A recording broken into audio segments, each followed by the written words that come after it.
Recording on হয়েছে। একটা জিনিস এখানে অ্যাড করা যেতে পারে যে পাথ আর ব্রাঞ্চ কভারেজের ভিতরে একটা পার্থক্য আছে, সেটা হলো পাথ কভারেজের সময় আমরা লুপে ঢুকবো আর কি, আর ডিসিশনে লুপে নাও ঢোকা লাগতে পারে আর কি। না, ঠিক ওরকম ভাবে না, যে লুপে অ্যাটলিস্ট একবার ঢুকতে হবে।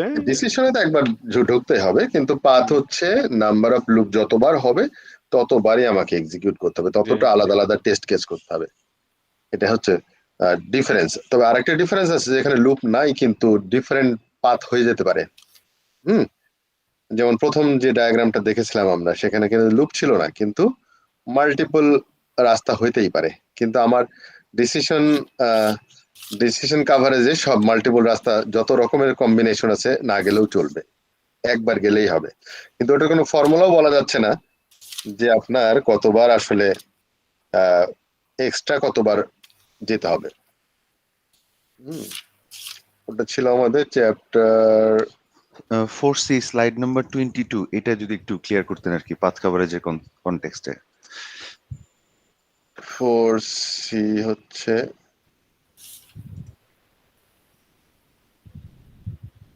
হ্যাঁ এইটা না, স্লাইড 22। স্লাইডটা, হ্যাঁ স্লাইড 22 আমি শেয়ার করে নিই।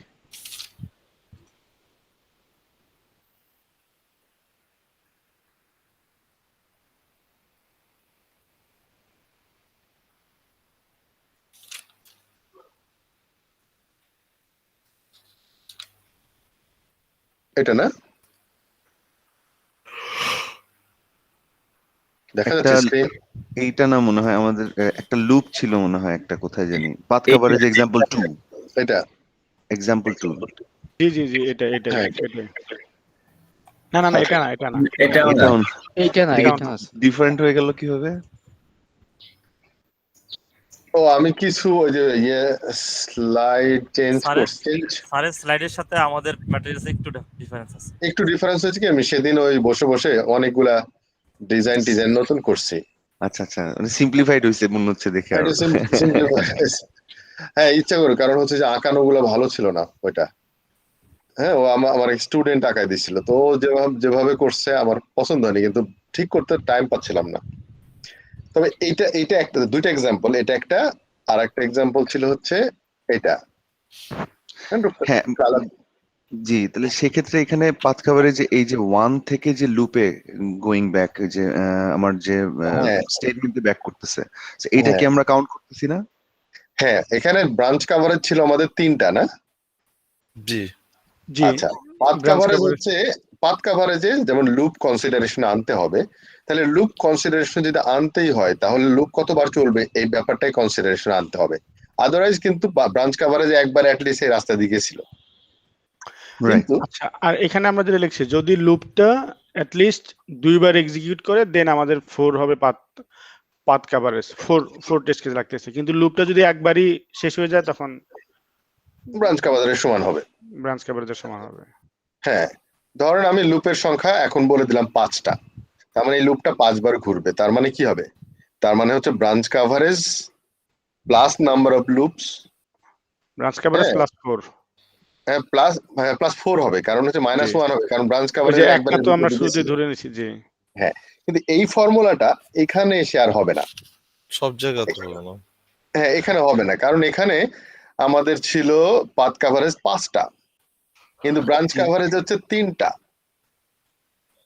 তাই না? ব্রাঞ্চ কভারেজ 3টা। এই যে আমি এই রাস্তা দিয়ে একবার যদি আসি, তাহলে এই রাস্তা দিয়ে আমি আর যাবো না, এই রাস্তা দিয়ে আরেকবার আসবো, আর এই রাস্তা দিয়ে যেতেই হবে। তো 3টা পাথ কভারেজ ছিল 5টা, কারণ কি, এটা দিয়ে 2বার যাব, আবার এটা দিয়ে আরো 2বার যাব, তাহলে 4বার হয়ে গেল, আর এই 5। তাহলে এই যে 3টা আর 5টা ফর্মুলা নাই এটার, কিন্তু এইখানে স্যার স্টেটমেন্ট কভারেজ হচ্ছিল 2টা, তাই না? স্টেটমেন্ট কভারেজ 2টা। জি, 2টা। আর একটা কোট আছে, সেটা হলো যে পাথ কভারেজ হলো 100% ডিসিশন কভারেজ কভার করে, 100% স্টেটমেন্ট কভারেজ কভার করে। হ্যাঁ, পাথ কভারেজ যদি হয়, বাদ বাকি সব কভারেজ এমনি হয়ে যাবে। শুধু হবে না কন্ডিশন কাভারেজটা। জি, কন্ডিশন কাভারেজটা টোটালি আলাদা, কিন্তু এটি শুধুমাত্র it's extension of branch coverage. আচ্ছা, তাহলে আমার মনে হয় সবাই চলে আসছে। আমরা তাহলে এক্সামটা শুরু করি। For the best. এটা একটু রিস্কি, কঠিন লাগছে আর কি। না না, টেনশন করেন না। এই যে দেখেন, টেস্টারদের এই অ্যাটিটিউডটা ভয়ঙ্কর খারাপ জিনিস, যে আপনি টেনশন করছেন। টেনশন তো করা মানে হচ্ছে যে আপনার টেস্টার হিসাবে প্রথম যোগ্যতায় হারাই ফেললেন। টেস্টারকে হতে হবে, আপনার নার্ভাস সিস্টেমটা প্রচন্ড স্ট্রং থাকা লাগবে। জি জি, হ্যাঁ, এক বৈরী পরিবেশ, কনফিডেন্ট থাকতে হবে আর কি। একটা হচ্ছে বৈরী পরিবেশ, আর একটা হচ্ছে আপনার উপর দায়িত্ব বেশি। হ্যাঁ, আপনাকে কিন্তু দোষারোপ করলে আবার আপনাকেই করবে ক্লায়েন্ট, যে তুমি থাকতে এইরকম ওয়ার্থলেস বা গার্বেজ কিভাবে প্রোডাক্ট যায়। সো এই জন্য আপনার টেম্পারমেন্টটা সেরকম স্ট্রং থাকা লাগবে। মানে আপনি অল্পতে ইমোশন হওয়া যাবে না। হ্যাঁ, ইমোশনাল ব্যাপারগুলো যেন কন্ট্রোলে থাকতে পারেন। আপনি ইমোশনকে কন্ট্রোল করবেন। যেমন আমি বলছিলাম, আমি ছোটবেলা থেকে আসলে কিছু প্রপার্টি আমার বিল্ট ইন হয়ে গেছে। হ্যাঁ, আমাদের বাড়িতে একটা আইন ছিল যে মাগরিবের আগে বাসায় ঢুকতে হবে, যত খেলা করতে যায় না কেন বিকালে। জি জি, এটা আমাদের মানে হ্যাঁ, তো সবসময় খেলতে খেলতে একদিন এত দূরে চলে গেছিলাম যে আজান শোনার পরে যখন রওনা দিচ্ছি 1 ঘন্টা লাগছে আমার আসতে। তো আমি তো হচ্ছে আজকে তো মায়ের হবেই কপালে। তো ওইখান থেকে একটু ভয় পাওয়া শুরু হলো। তারপরে মনে হলো, আচ্ছা এই সারা 1 ঘন্টা ধরে আমি ভয় পেয়ে গেলে লাভটা কি? রেদার আমি দরজায় ঢোকার সময়, বাড়িতে ঢোকার সময় ভয় পাওয়া শুরু করব।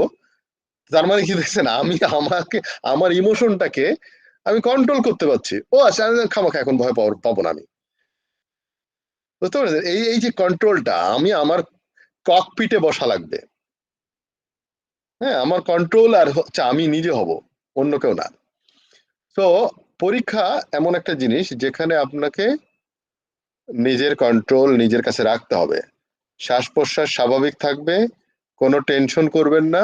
আর টেনশন করে মানুষ শুধুমাত্র অতিরিক্ত এক্সপেকটেশন থেকে। এক্সপেকটেশন করবেন না অত। আমরা গুগল ক্লাসরুমে লিঙ্কটা শেয়ার করে দিচ্ছি এক্সামের।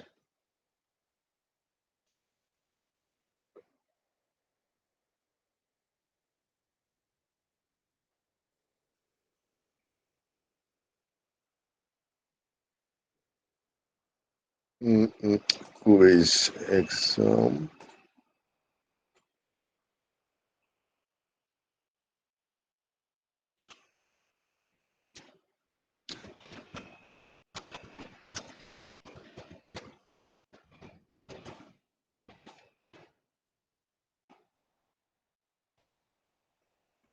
দিয়ে দিছি। তারপর আমি এই চ্যাটিং এও দিয়ে দিচ্ছি,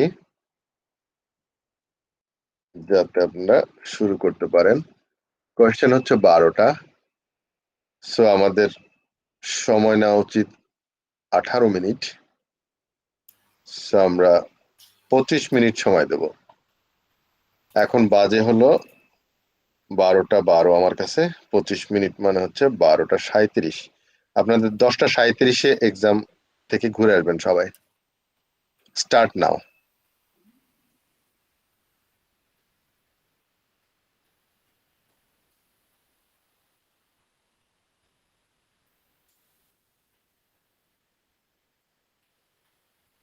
আমরা রেকর্ডার অফ করি এখন, খামাখা 12 মিনিট, 25 মিনিট রেকর্ড বড় সাইজ হয়ে যাবে।